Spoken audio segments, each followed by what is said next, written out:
ప్రభుత్వం ఏవైతే 6 గ్యారంటీలు అనౌన్స్ చేసిందో అందులో భాగంగా ఒక్కొక్క గ్యారంటీని నెరవేరుస్తూ వస్తోంది. ఆల్రెడీ 4 గ్యారంటీలను రేవంత్ సర్కార్ నెరవేరుతూ వచ్చింది.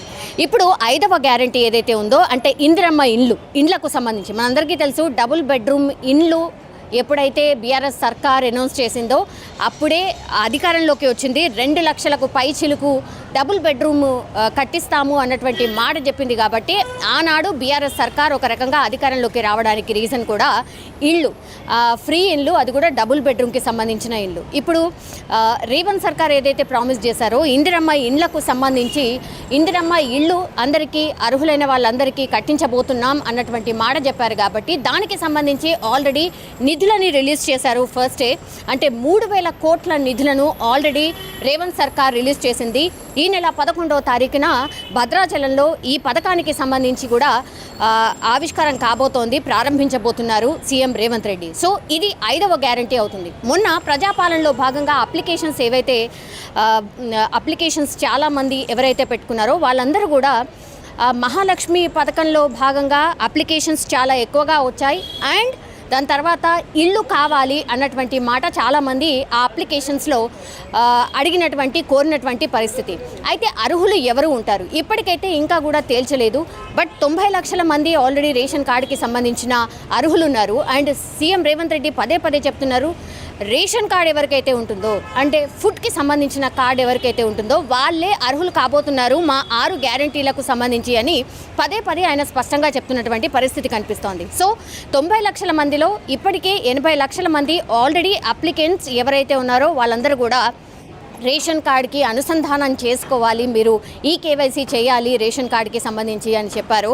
చాలామంది అక్కడికి వెళ్ళి వాళ్ళ కార్డును అయితే అనుసంధానం చేశారు. ఇప్పటికీ కూడా గవర్నమెంట్ లెక్కల ప్రకారం అయితే 20 నుంచి 25% మంది అంటే 90 లక్షల రేషన్ కార్డులు ఉంటే 20 నుంచి 25% మంది ఇంకా కూడా ఈ కేవైసీ కావచ్చు ఈ రేషన్ కార్డుకి ఇంకా కూడా అనుసంధానం చేసుకోలేదు. సో అందులో నుంచి 25% తీసేసినా కూడా గవర్నమెంట్ ఫస్ట్ నుంచి కూడా చెప్తోంది 80 లక్షల మంది ఉండొచ్చు అన్నటువంటి మాట. సో డెఫినెట్లీ ఇప్పుడు 75 లక్షల నుంచి 80 లక్షల మంది రేషన్ కార్డు కలిగినటువంటి వారు. మరి ఈ కొత్త రేషన్ కార్డుకి సంబంధించిన కూడా అప్లికేషన్స్ తీసుకున్నారు. కాబట్టి మరి కొత్త రేషన్ కార్డ్స్ ఇస్తూ కొత్త రేషన్ కార్డు వాళ్ళు కూడా ఇప్పుడు ఈ ఇందిరమ్మ ఇళ్లకు సంబంధించి అర్హులు కాబోతున్నారా?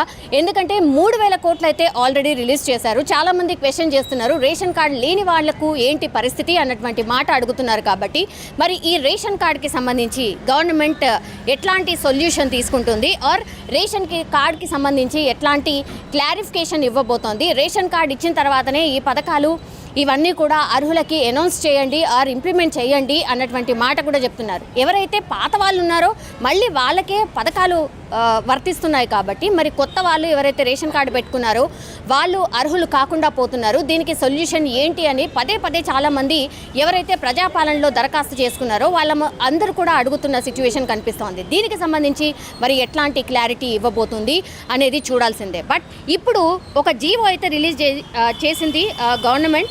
ఆ జీవోలో స్పష్టంగా చెప్తోంది ఇందిరమ్మ ఇండ్లకు సంబంధించి మేమైతే 3,000 కోట్ల రూపాయలు ఆల్రెడీ మంజూరు చేశాము. రాష్ట్ర వ్యాప్తంగా అయితే 95,235 ఇళ్లను ఆల్రెడీ ఇప్పుడు ఈ 3,000 కోట్లు ఏదైతే రిలీజ్ చేసిందో అందులో భాగంగా రాష్ట్ర వ్యాప్తంగా 95,235 ఇళ్ళు కట్టించబోతున్నారు. అండ్ గ్రామీణ ప్రాంతాల్లో ఇది 38,094 అండ్ అర్బన్ ప్రాంతాల్లో అయితే ఇది 57,141 ఇళ్లను అయితే మంజూరు చేసింది. సో అర్బన్లో చాలా ఎక్కువ సంఖ్యగా ఉంది అండ్ గ్రామీణ ప్రాంతాల్లో అయితే కొంచెం తక్కువగా ఉంది. సో ఫస్ట్ ఎవరికైతే జాగా ఉందో వాళ్లకు మాత్రమే ఈ 5 లక్షలు ప్రామిస్ చేసిందో ఆ 5 లక్షల్ని మంజూరు చేయబోతోంది అన్నటువంటిదైతే ఇప్పుడు మనకున్నటువంటి ఇన్ఫర్మేషన్. ఆ తర్వాత జాగా ఎవరికి లేదో వాళ్ళకి జాగా ఇస్తూ దెన్ 5 లక్షల రూపాయలు కూడా కట్టుకోవడానికి ఇవ్వబోతున్నారు అనేది.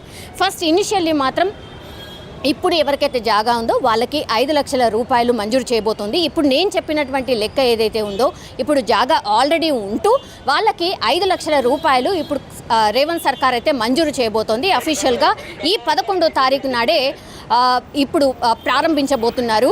మంత్రి పొంగులేటి శ్రీనివాసరెడ్డి ఆధ్వర్యంలో భద్రాచలంలో ఈ పథకాన్ని అయితే లాంఛనంగా ప్రారంభించబోతున్నారు. ఇప్పుడు 100 రోజుల్లో మేము ఏవైతే 6 గ్యారంటీలో ఇచ్చామో అవన్నీ కూడా ఇంప్లిమెంట్ చేయబోతున్నాము అని పదే పదే చెప్తున్నారు కాబట్టి అందులో భాగంగానే ఇప్పుడు ఒక్కొక్కటి అన్ని గ్యారంటీలను అమలు చేయబోతున్నట్టు స్పష్టంగా అర్థమవుతోంది. ఇప్పుడు ఇందిరమ్మ ఇళ్లకు సంబంధించి అయితే ఇది 5వ గ్యారంటీ, ఇంకో 6వ గ్యారంటీ కూడా ఉంది. సో ఆ 6వ గ్యారంటీ కూడా మరి నెక్స్ట్ ఇప్పుడు 100 రోజుల్లో అంటే పార్లమెంట్ ఎలక్షన్స్కి సంబంధించిన నోటిఫికేషన్ రాకంటే ముందే ఆ 6వ గ్యారంటీ కూడా అమలు చేయబోతున్నారు. బట్ చాలామంది కొన్ని లక్షల మంది చాలామంది ఎవరికైతే ఇళ్ళు లేవో ఇప్పుడు ఇల్లు కొనే పరిస్థితి కూడా లేదు. అంత ఎక్కువగా భారీగా ధరలు పెరిగిపోయాయి, మనందరికీ తెలుసు. భూమి కొనలేని సిచ్యువేషన్, కట్టుకోవాలన్నా కూడా నిజంగా కూడా ఈ 5 లక్షలు ఏ మేరకు సరిపోతాయి, ఇది కూడా ఒక క్వశ్చన్. బట్ అయినా సరే 5 లక్షలు ఇస్తే ఎంతో కొంత ఇంకో కొంత సర్దుకొని కొంత ఇల్లు అయితే కట్టుకోవచ్చు అనేటువంటిది అయితే చాలామంది ఆశగా ఎదురు చూస్తున్నారు. ప్రజాపాలనలో భాగంగా 1,25,00,000 అప్లికేషన్స్ వస్తాయి. చాలామంది ఇందులో ఇందిరమ్మ ఇల్లు కావాలి అన్నటువంటి అప్లికేషన్స్ అయితే చాలా మట్టికి పెట్టుకున్నారు. సో అందులో భాగంగానే ఇప్పుడు రేవంత్ సర్కార్ 11వ తారీఖున అఫీషియల్గా ఇందిరమ్మ ఇళ్లకు సంబంధించి నిధులు విడుదల చేసింది కాబట్టి ఆ రోజు ఈ